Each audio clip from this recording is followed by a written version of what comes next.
গতকালকে বৈষম্য বিরোধী ছাত্র আন্দোলন জাতীয় নাগরিক কমিটি এই সিটি এবং পৌর কাউন্সিলরদের অপসারিত জানায় তাদের একটা সমাবেশে যোগ দিয়ে তাদের বক্তব্য তারা কি কি দৃষ্টিভঙ্গি কীভাবে বলেছেন তারা বলতে পারবে।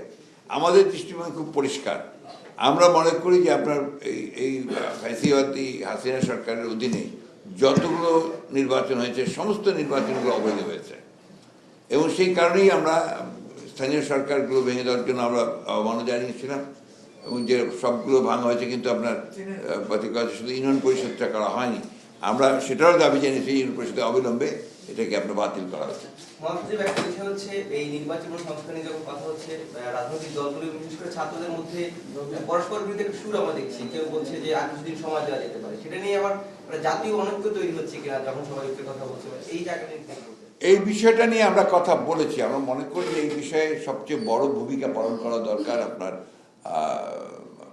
এই অন্তর্বর্তীকালীন সরকারের। তাদের দায়িত্ব হচ্ছে এখন সমস্ত স্টেক হোল্ডারদের সঙ্গে আলোচনা করে এই বিষয়ে যেন কোনো বিভ্রান্তি সৃষ্টি না হয় সেই হিসাবে আপনার একটা তারিখ নির্ধারণ করা, সময় নির্ধারণ করা যেতে পারে এবং সেটাই উচিত বলে আমরা মনে করি।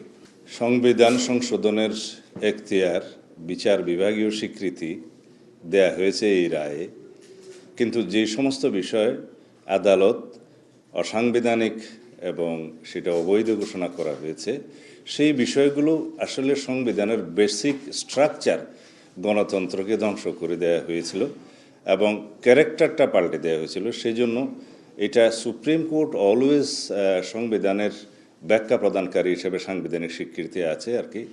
অনলি সুপ্রিম কোর্টই যে কোনো অ্যানেক্টমেন্ট পার্লামেন্টে যেটা পাস হয় এবং সংবিধানে যেটা পরিবর্তন হয় সেটা সাংবিধানিক কিনা সেটা ইন্টারপ্রিট করার ক্ষমতা সুপ্রিম কোর্টের।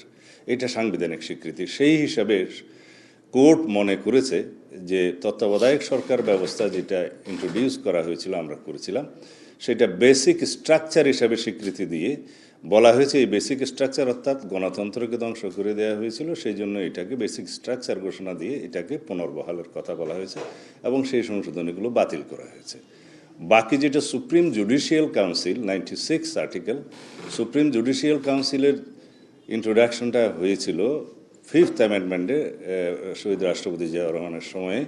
সেইটাকে বিচার বিভাগের একটা রক্ষা কবচ হিসাবে দেখা হয়।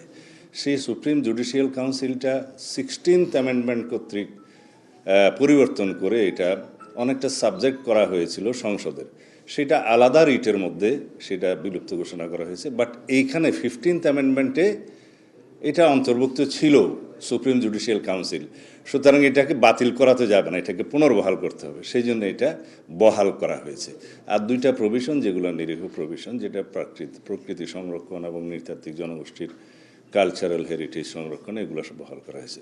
বাট যে 6টা বিষয় অ্যাড্রেস করা হয়েছে, যেমন আমি বললাম তত্ত্বাবধায়ক সরকার সংক্রান্ত আর রেফারেন্ডাম সংক্রান্ত যে বিষয়টা গণভোট, যেটা আর্টিকেল 142-তে উল্লেখ করা ছিল যে সংবিধানের আর্টিকেল 8 যে রাষ্ট্র পরিচালনা মূলনীতি এবং আর্টিকেল 48, 56 এবং 142 ইটসেলফ, এই ধারাগুলোতে কোনো পরিবর্তন আসলে সংবিধানে বলা আছে রেফারেন্ডাম লাগবে।